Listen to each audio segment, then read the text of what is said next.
is the virus that has the potential of causing AIDS, acquired immunodeficiency syndrome. Okay?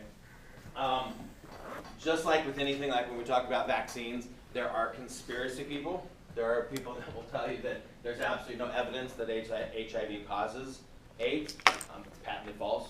HIV causes AIDS. Okay?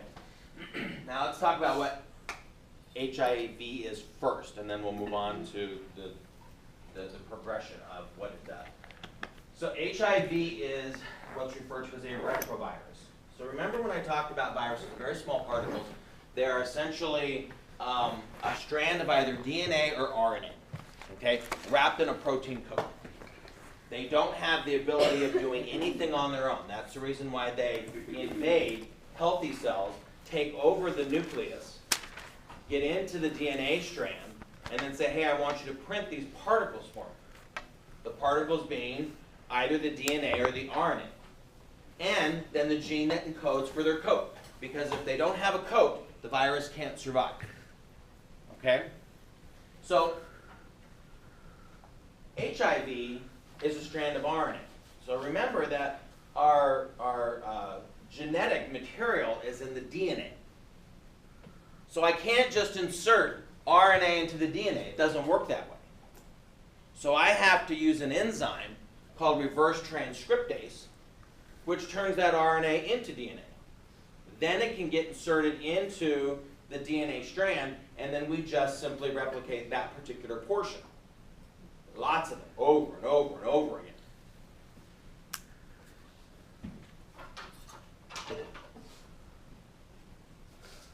Once it's done, we have RNA. That's what comes out of it. We have to then turn it back into our protein. But here we don't. We just simply take that RNA, and then we take the protein coat that we made, and look how many we're doing a day. So when we talked about the amount of antibodies that can be produced, 2,000 in a second for 4 to 5 days, okay, which was impressive. Look how many viruses can get kicked out. Now the reason that HIV is so detrimental is because it attacks the helper T cells. And remember, the helper T cells were the generals. They were the ones that ran the show. So if I destroy these, it destroys all of that.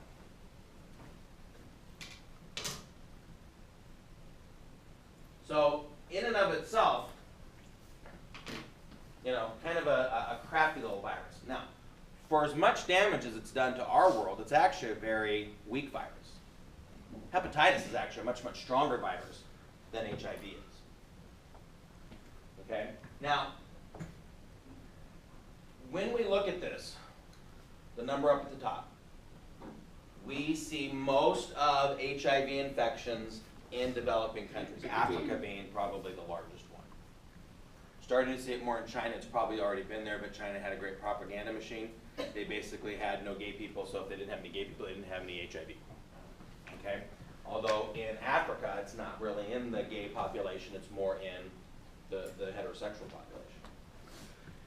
So, when somebody becomes infected, now some of the words I'm going to use, when we talk about somebody being HIV positive, okay, what we're doing is we're actually looking at the antibodies. So, when you go from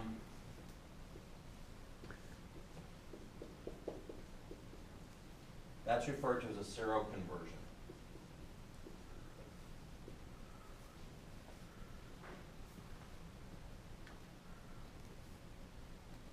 Now that doesn't mean that you have AIDS.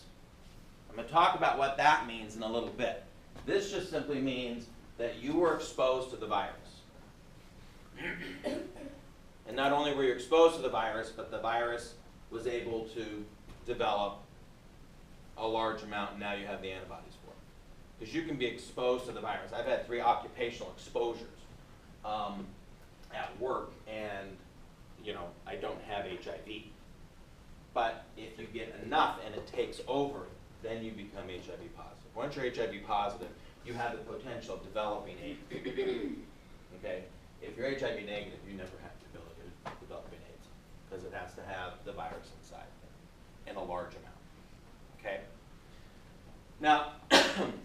when this occurs, they have a thing that's referred to as age-related complex. And these are some of the signs of people seroconverting. Okay, so you can have night sweats. They're like flu symptoms, swollen nodes. Sometimes joints are involved. Not everybody gets this. But the age-related complex are things that are going to show up when you seroconvert.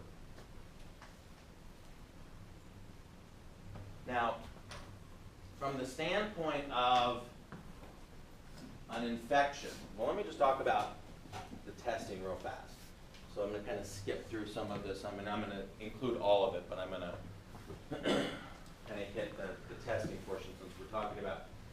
When you get tested, okay, it's referred to as an ELISA test, an enzyme-linked immunoassay test. They take this plate that has the HIV antigen that's present there.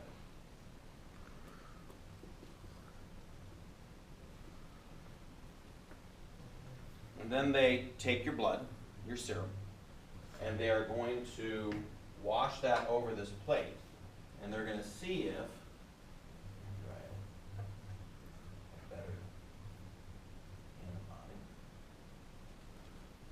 they take your blood, and if you have antibodies for the virus, they will line up with the antigens, because that's what happens, remember? It's an antibody-antigen complex. They then take an enzyme, that matches up with the antibody. And then the enzyme, this is a multi-step process. The enzyme is then matched up with a reagent. This reagent is what gets detected. Changes color. Did you say that was called? A reagent.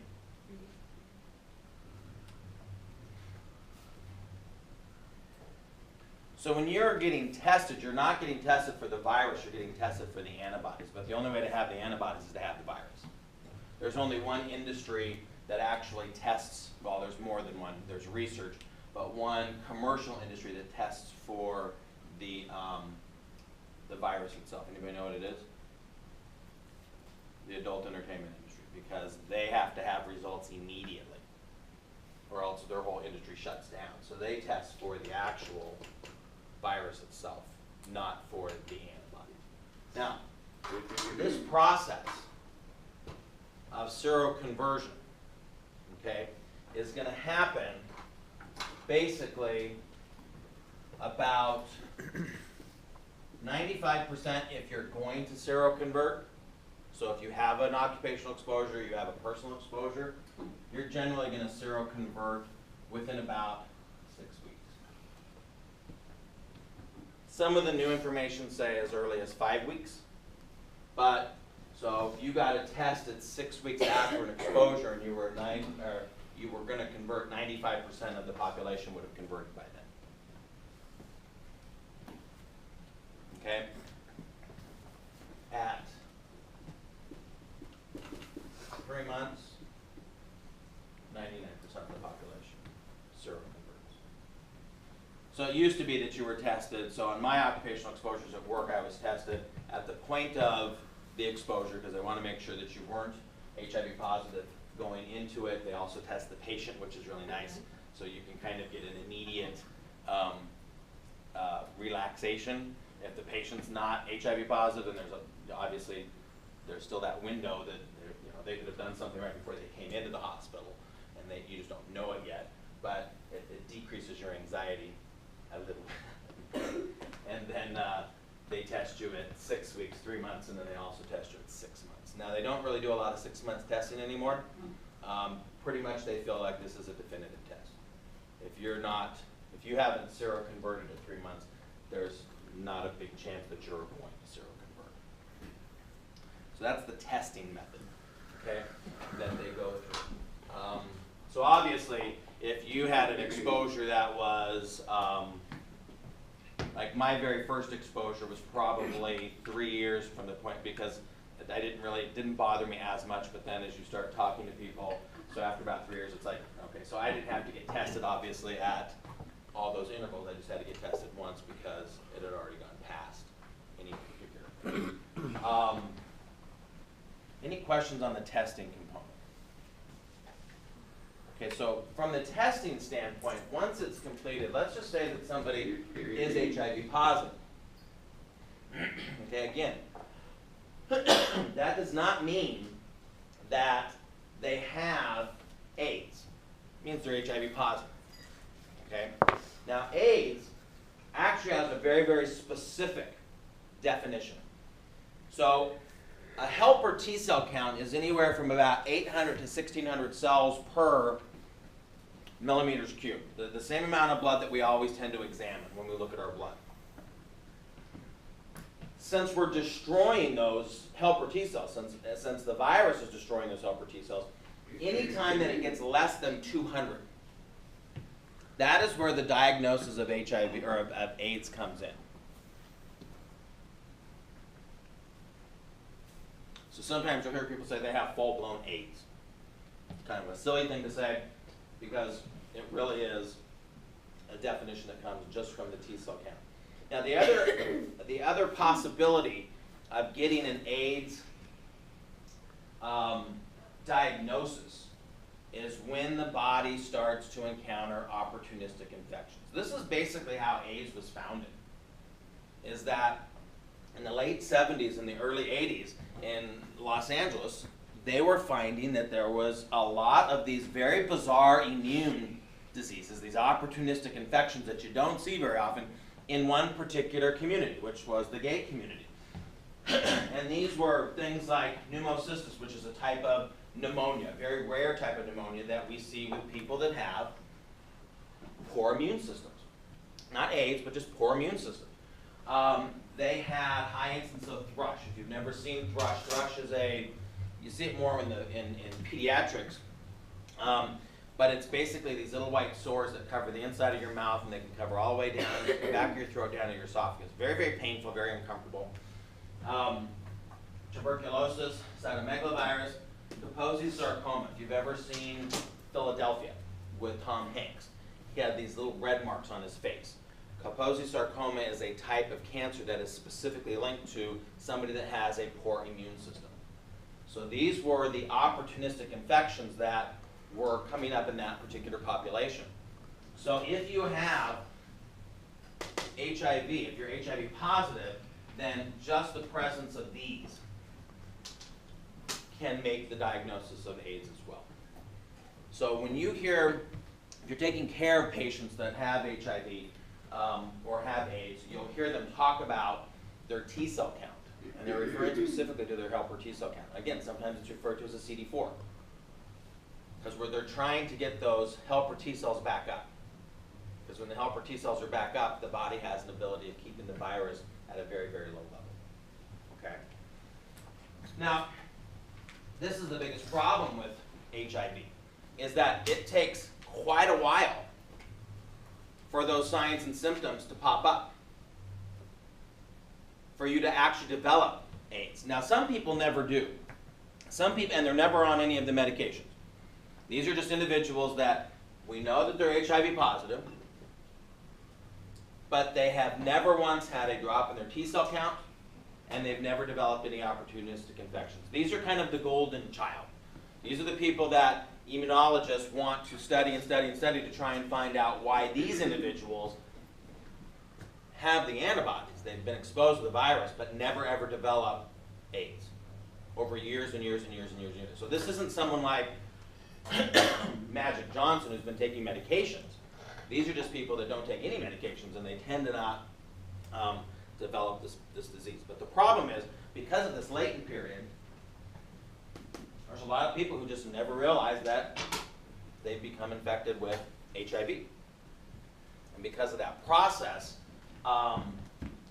it gives more of an opportunity of spreading that particular process. Now, the big ways So when we talk about HIV transmission, it's probably very, very easy to say how it's not. So you can't get it from kissing, you can't get it from hand holding, you can't get it from sharing utensils, you can't get it from doorknobs. HIV is transmitted generally through IV drug use. That's probably one of the biggest ways. Intercourse, and again, I'm going to go through some of the CDC guidelines or some of the CDC numbers in just a minute. Mother to baby through breastfeeding. Now, with medications, we're able to diminish that transmission. One of the ways that it used to get transmitted was through delivery. So if mom was HIV positive, surprisingly enough, you can still have a child that's HIV negative. But usually it was the delivery process that caused the infection, not the baby was inside mom. It's a very bizarre process of how it occurs, but how they're not infected. But usually it was the delivery process. So we would always go